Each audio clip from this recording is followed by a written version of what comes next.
In this problem, they say find the sum of 3 consecutive odd integers.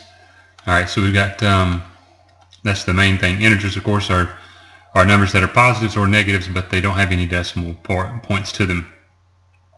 All right, so an odd integer, you know, are things like 1, 3, 5, 7, 9, and going up that way.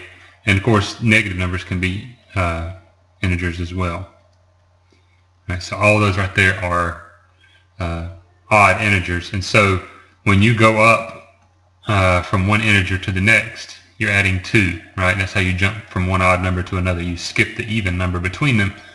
So you're moving up 2 every time. So we don't know what the first integer is, so we'll just call it x. And so the second integer, if it's consecutive, like if it's 3, then the next one has to be 5. The next one has to be 2 more than the first one.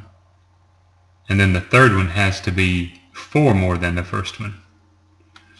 And so we can then write that the sum, it says the sum of these 3 numbers, so x plus 2 plus x plus 4 equals 201.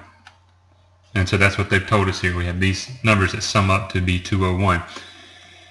So now we combine our like terms. We have an x, another x, and another x. So we have 3x. And then we have a 2 and we have a 4, which is 6.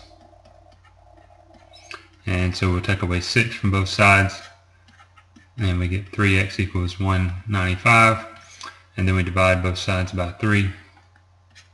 And then we get x equals 65.